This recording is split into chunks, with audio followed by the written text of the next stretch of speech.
ഈ പച്ചക്കള്ളം നിയമസഭാ വേദിയിൽ അവതരിപ്പിക്കാൻ അല്പമെങ്കിലും ഉളുപ്പുണ്ടെങ്കിൽ ഒരു മന്ത്രിയും അതിന് തയ്യാറാവില്ല. കേരളത്തിന്റെ ധനകാര്യമന്ത്രി സംസ്ഥാന ബജറ്റ് അവതരിപ്പിച്ചിരിക്കുക.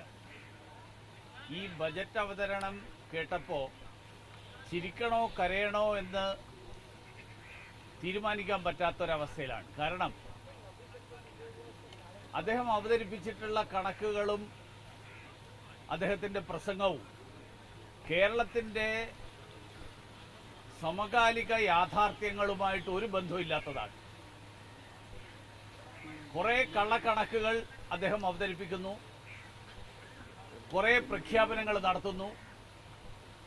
കഴിഞ്ഞ വർഷങ്ങളിലെ ബജറ്റ് പ്രസംഗങ്ങളും ആ ബജറ്റ് പ്രസംഗങ്ങളിൽ നടത്തിയിട്ടുള്ള പ്രഖ്യാപനങ്ങളും ആ പ്രഖ്യാപനങ്ങൾ വായിച്ചു നോക്കിയാൽ ഇപ്പൊ നടത്തുന്ന പ്രഖ്യാപനങ്ങളിൽ പകുതിയിലധികം കഴിഞ്ഞ കാലങ്ങളിൽ നടത്തിയിട്ടുള്ള അതേ പ്രഖ്യാപനമാണ്.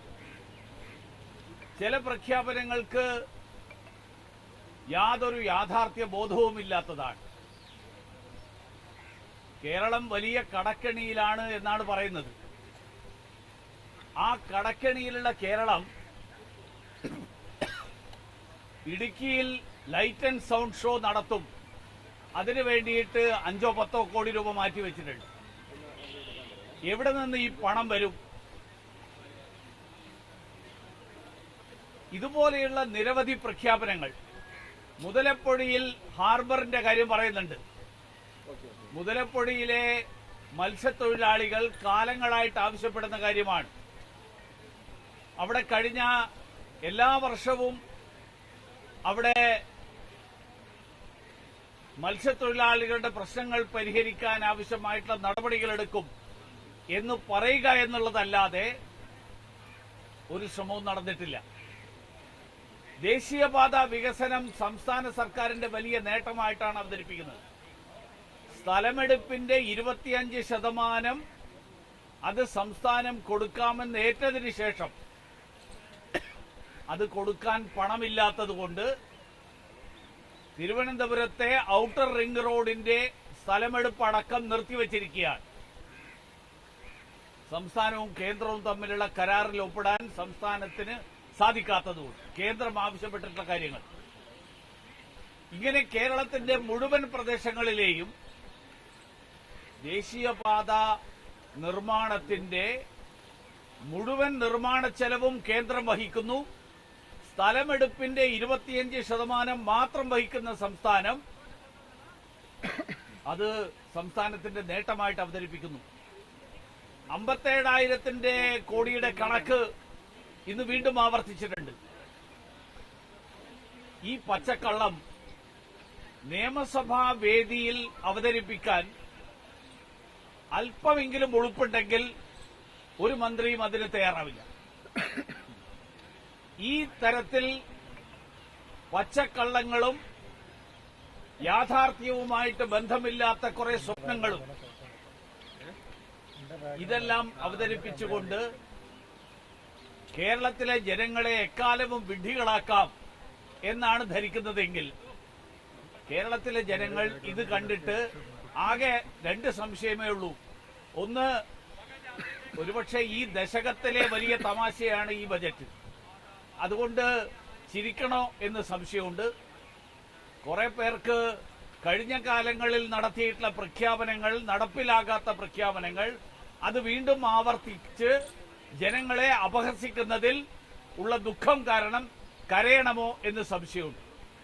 അങ്ങനെ മലയാളി ഈ ബജറ്റ് പ്രഖ്യാപന പ്രസംഗം കേട്ട് ചിരിക്കണോ കരയണോ എന്നറിയാത്ത ഒരു അവസ്ഥയിലാണ് ഈ ബജറ്റ് പ്രഖ്യാപനം കേട്ടിട്ടുള്ള മലയാളിയുടെ അവസ്ഥ. അതുകൊണ്ട് സംസ്ഥാന സർക്കാർ യാഥാർത്ഥ്യബോധത്തോടുകൂടി കേരളത്തിന്റെ മൂലധന നിക്ഷേപം വർദ്ധിപ്പിക്കാൻ വേണ്ടിയിട്ട് എന്ത് നടപടികൾ എടുക്കുന്നു, കേരളത്തിന്റെ കടക്കെണി കുറക്കാൻ വേണ്ടിയിട്ട് എന്ത് നടപടിയെടുക്കുന്നു, കേരളത്തിന്റെ നികുതി പിരിവ് ഊർജിതമാക്കാൻ വേണ്ടിയിട്ട് എന്ത് നടപടിയെടുക്കുന്നു, അതിനു വേണ്ടിയിട്ടുള്ള പദ്ധതികൾ എന്തൊക്കെയാണ് എന്നുള്ളത് യാഥാർത്ഥ്യബോധത്തോടുകൂടി അവതരിപ്പിച്ചിരുന്നുവെങ്കിൽ കേരളത്തിലെ ജനങ്ങൾക്ക് ഈ സർക്കാരിനെ കുറിച്ച് എന്തെങ്കിലും ഒരു പ്രതീക്ഷയുണ്ട് എന്നുള്ള തോന്നലെങ്കിലും ഉണ്ടാകുമായിരുന്നു. ഈ തരത്തിൽ നിയമസഭാ വേദിയെ ഗീബൽസിയൻ തന്ത്രങ്ങൾ ഉപയോഗിച്ച് തെറ്റിദ്ധരിപ്പിക്കാൻ, രാഷ്ട്രീയ പ്രചരണം നടത്താൻ ഉപയോഗിക്കരുത് എന്നാണ് എനിക്ക് ആവശ്യപ്പെടാനുള്ളത്. അതോടൊപ്പം ഈ വരുന്ന ദിവസങ്ങളിൽ കേരളത്തിൽ നിന്ന് 99 MLA-മാരടക്കമുള്ള മന്ത്രിമാരെല്ലാവരും കൂടി വരികയാണ്. ശരാശരി ഒരു 50,000 രൂപ ഒരാളുടെ ചെലവ് കണക്കാക്കിയാൽ വിമാനയാത്രാക്കൂലി, ടാക്സി കൂലി, ഭക്ഷണക്കൂലി, ഹോട്ടൽ ചെലവ് 50 ലക്ഷം ചെലവാക്കാൻ പോവാണ്. 1/2 കോടി ഉറുപ്പിക. ഈ 1/2 കോടി ഉറുപ്പിക സംസ്ഥാനത്തിന്റെ ഏത് ചെലവിലാണ് പെടുത്താൻ പോകുന്നത്? 1/2 കോടി ഉറുപ്പിക ചെലവഴിക്കുന്നത് സംസ്ഥാനത്തിന് എന്ത് പ്രയോജനം കിട്ടാനാണ്?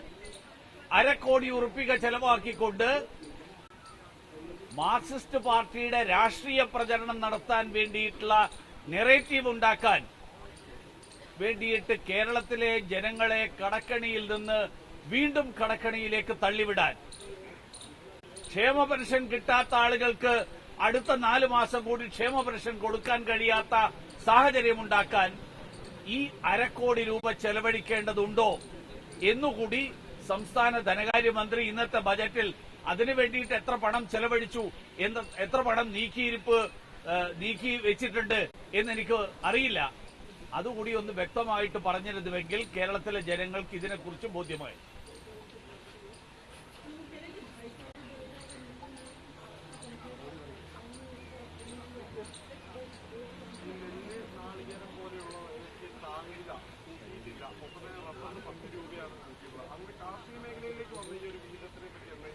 അല്ല, കാർഷിക മേഖലയിൽ ഈ 10 രൂപ കൂട്ടിയപ്പോഴാണ് മനസ്സിലായത്.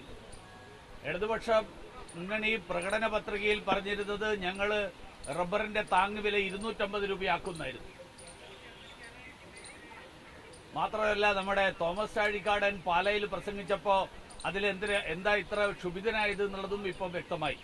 കാരണം 10 രൂപ അത് പ്രസംഗം പൂർത്തിയാക്കിയിരുന്നുവെങ്കിൽ, അല്ലെങ്കിൽ മുഴുവൻ കാര്യങ്ങൾ പറഞ്ഞിരുന്നുവെങ്കിൽ ജനങ്ങൾക്ക് ഈ മിനിമം സപ്പോർട്ട് പ്രൈസ് അല്ലെങ്കിൽ താങ്ങുവില കൂട്ടേണ്ടതിന്റെ ആവശ്യകത ബോധ്യമായനെ. അത് പ്രസംഗിക്കാൻ പാടില്ല. 10 രൂപയാണ് കൂട്ടിയിരിക്കുന്നത്. അത് തന്നെ എവിടുന്ന് കൊടുക്കും? പണം കൊടുക്കാനുള്ള സംവിധാനത്തെക്കുറിച്ച് യാഥാർത്ഥ്യബോധത്തോടു കൂടിയിട്ടുള്ള കണക്കുകൾ അവതരിപ്പിക്കാതെ ജനങ്ങളെ വഞ്ചിക്കുന്ന, ജനങ്ങളെ വിഡ്ഢികളാക്കുന്ന കണക്കുകൾ അവതരിപ്പിക്കുന്നതിന് നിയമസഭയെ വേദിയാക്കരുത് എന്നാണ് എനിക്ക് വീണ്ടും പറയാനുള്ളത്. സ്വകാര്യ സർവകലാശാലകൾക്ക് കൂടുതൽ പിന്തുണ നൽകുന്ന വിദേശ സർവകലാശാലകൾക്ക് അത് ഇവരുടെ പ്രഖ്യാപിത നയമായാലും നമുക്കറിയാം. കൈകാര്യങ്ങൾ സ്വകാര്യ സർവകലാശാലകൾക്കൊക്കെ വലിയ സമ്മർദ്ദം നടത്തുക സർവകലാശാലകളെ പ്രോത്സാഹിപ്പിക്കുന്ന യുദ്ധം എടുക്കുകയാണോ? അല്ല, ഒന്നാമത്തെ കാര്യം അവർക്ക് പിന്തുണ നൽകും എന്ന് പറഞ്ഞതിന്റെ അർത്ഥം എന്താണെന്നുള്ളതും കൂടി വ്യക്തമാകണം. കാരണം പിന്തുണ നൽകും എന്ന് പറഞ്ഞാൽ അവർക്ക് ഭൂമി എടുത്തു കൊടുക്കുന്നതാണോ, അതോ മാർക്സിസ്റ്റ് പാർട്ടി അവരുടെ നയത്തിൽ തിരുത്തു വരുത്തിയോ? അത് ഗോവിന്ദ മാഷോടുള്ള ചോദ്യമാണ്. ഗോവിന്ദ മാഷാണ് അതിന് മറുപടി പറയുന്നത്.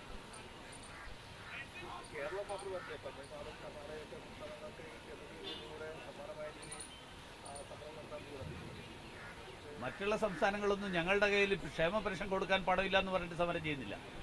അവരവരുടെ വിവേചനം എന്നൊക്കെ പറഞ്ഞിട്ടാണ്.